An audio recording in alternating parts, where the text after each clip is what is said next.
Welcome everybody to my corner of the internet. Today we are talking about Bethesda's Starfield.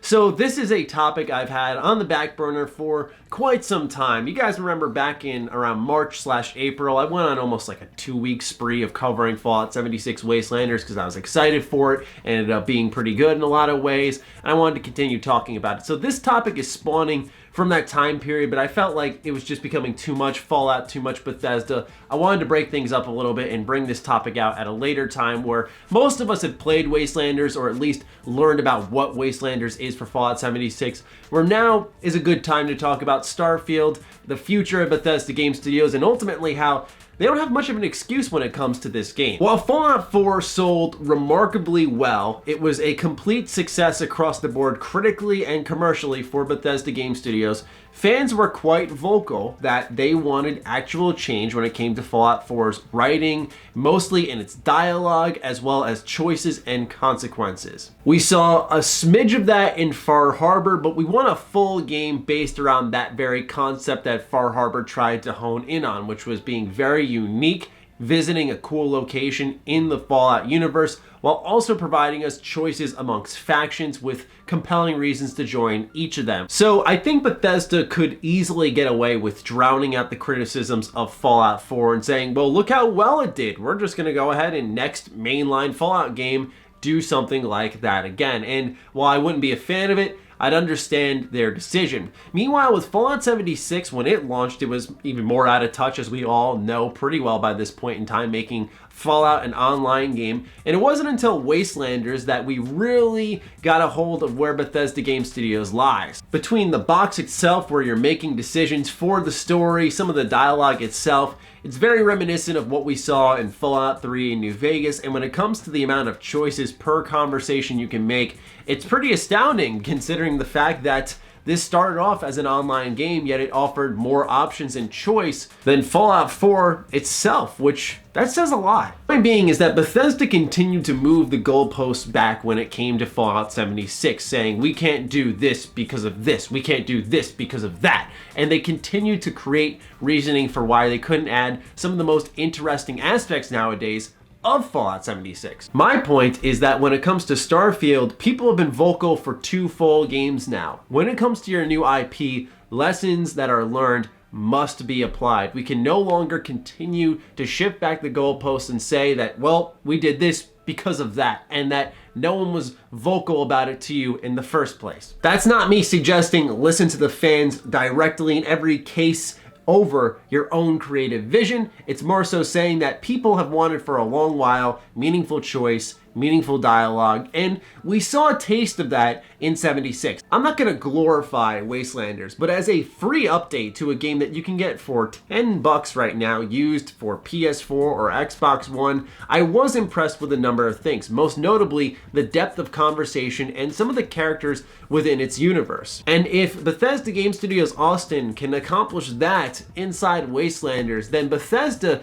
needs to be on top of their game when it comes to Starfield. There is no longer any more excuses when it comes to the next entry from this team. You know, I miss the Bethesda Game Studios, not even of like Fallout 3, right? Like, I'm talking Oblivion. They came right after a new generation of consoles. They set the landscape for open world RPGs, and they did it again years later with Skyrim. Fallout 3 displayed their flexibility. They were untouchable, and I miss those years, and I think that, in a sense, it's possible for them to get back to some state of pushing the industry forward. Bethesda became complacent in a number of ways between Fallout 4 and 76, showing a lacking of innovation. And I know a lot of people have already signed out and said, you know what, I'm not interested in Starfield because fool me once, shame on you, fool me twice, shame on me, and they're absolutely entitled to that. So Bethesda really needs to gear up for Starfield and make sure that they're on the money when it comes to this game. There can be no type of pushing the goalpost back. There can be no excuses. They have to get Starfield right. Not just because we want a good game, but because the criticism has been there. And if Wastelanders can provide insightful dialogue that a lot of people can get interested in, then they have no excuse when it comes to a brand new IP where all the creative control is in their hands. You are no longer shackled down by lore experts or any of the like. You hold the keys to the castle. You know, I've seen the term thrown around, accepting the new normal, right? This applies to the pandemic, but I've seen a lot of people become familiar with it, and I think we can use it for Bethesda Game Studios. We were, a lot of us, very used to them going banger after banger after banger, right? Oblivion, Fallout 3, Skyrim, and for some, myself included, I really enjoyed Fallout 4. That could have been another banger for some people, but it definitely missed a lot more people than it usually does when it comes to a Bethesda Game Studios game. However, after continuous muff-ups with Fallout 76, where even after Wastelanders, there was a large amount of bugs that needed to be stomped out, this became the new normal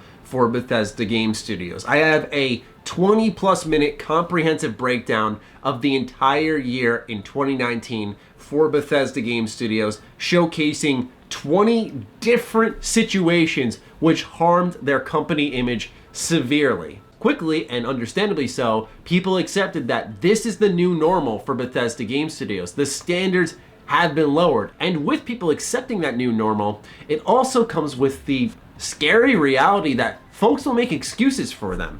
When another update comes out for Wastelanders, oh, they worked hard enough. Don't lose your mind over a couple of bugs where you can't do player vending now, where you can't explore the map, you can't finish missions. Oh, that's not a big deal. It is a big deal.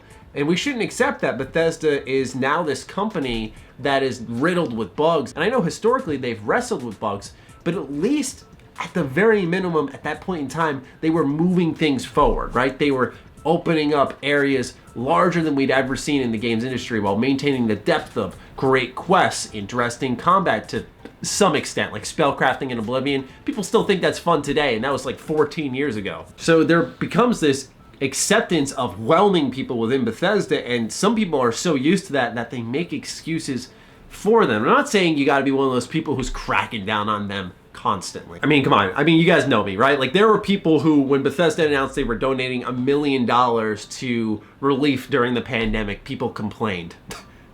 Really?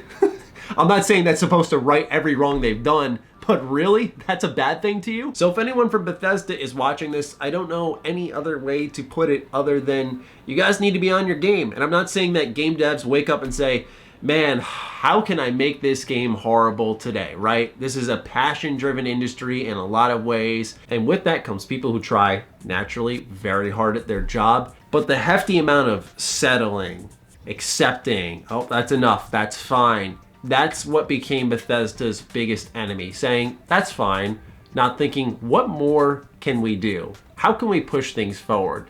So I encourage anyone from Bethesda who crosses this video to think like that. And it's not to say that folks haven't, right? For them, it was a revolutionary concept to get an online game running on the creation engine and having it, I put this in quotes, function like Fallout 76 does. The fact that it runs at all is kind of miraculous, because I remember for years when I covered maybe a potential Fallout multiplayer game or a multiplayer Elder Scrolls game, not ESO where that's totally separate, but like something within the creation engine, people had long told me that's completely impossible, yet Bethesda figured it out. So they did push their own technology forward, but this is ancient technology we're talking about. Rerouting this to Starfield, this is where Bethesda Game Studios needs to go back to basics. I know we talked a lot about experimentation in this video. When you look at Fallout 4, bringing a voice protagonist to the table, a humongous game changer for the entire franchise, and an even bigger one in Fallout 76,